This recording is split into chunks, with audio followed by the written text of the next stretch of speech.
Thank you for joining us. My name is Dr. Melanie Borsnell. I'm the Executive Director for Leadership and Learning from the HardyGroup. I'm joined today by Stephen Hunter, who is one of our excellent facilitators for our cross-sector learning sets.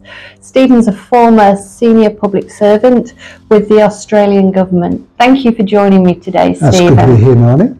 Thank you. So, thinking about executive capabilities, Stephen, I know you've got a lot of insight as a senior public servant in that space. So how do you think executives can maintain agility and transition across different government sectors? What makes somebody successful in that space to be able to transition and have capabilities that are relevant to different government sectors? I think there's three factors. The first one is being able to apply their experience from different environments into new environments.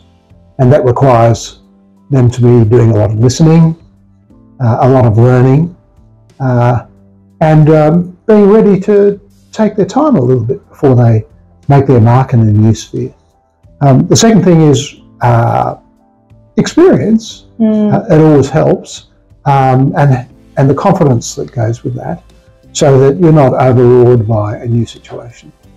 And then I think the third one, and perhaps the most important, is your interpersonal skills. Whether it's as a leader, or with your peers and colleagues, or with the people that work to you.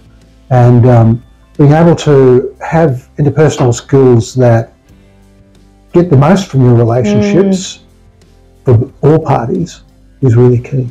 I think that's really important, Stephen, because what we know from research that's arising at the moment is in 2040 the workforce skills are really around that person to person. They're the things that we can't buy through digital technology and artificial intelligence. So what would your advice be for people to really think about their own leadership style and brand? How do they develop that?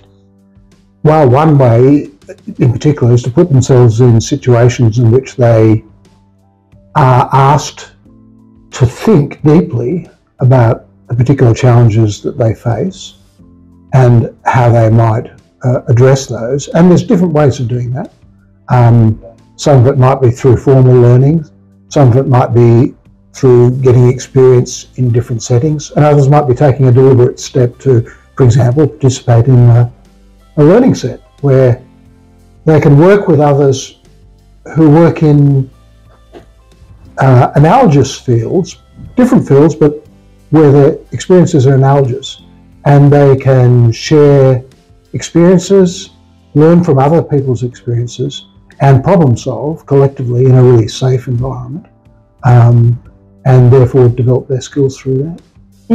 Thank you. So the cross-sector learning set sounds a really interesting experience, Stephen. How would you describe that to people that might be thinking about, is it a right environment for me to grow and learn in? Well, certainly my experience, both as a senior official and then as a facilitator, is that it is a terrific environment in which to learn. How would I describe it? Well, perhaps first thing is that it's a very safe environment. It's one where you can share experiences and problems with others who have similar kinds of issues to deal with, and you can bounce ideas off them, problem solve with them. So that's one side of it. Second side is to participate in the group effectively, you really need to identify what are the key issues that you're trying to resolve. And then you need to be able to describe those issues in a careful and methodical way. And just the very act of doing that helps you start to gather your thoughts around how you might address an issue. And then armed with the results of the discussion that you might have in the learning set, find you're much better equipped.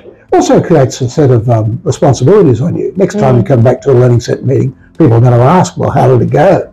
And so having worked through an issue, developed a plan, sought to implement it, and come back to your colleagues and talk about it, there's a discipline in that. That sounds really interesting. Thank you. So, what would be your advice for somebody, say, that's always had a career in one government sector, Stephen? How would they best outline their capabilities as relevant to a different government sector and transfer?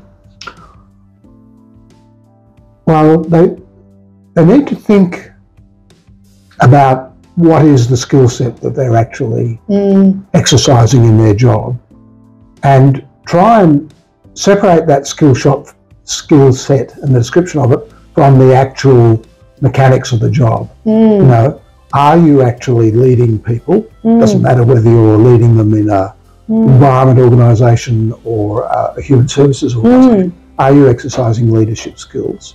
Are you exercising other skills in complex areas like resource management, and in communication, and in advising ministers, and in strategizing? They're all general skills which you can apply in lots of different public sector or private sector settings. So the important thing is understanding the skill set that you have and being able to communicate that you have those skills and how you would apply them in a new setting. That's great. Very wise advice there. Thank you, Stephen. Okay, my pleasure. Thank you for joining me. Thank you.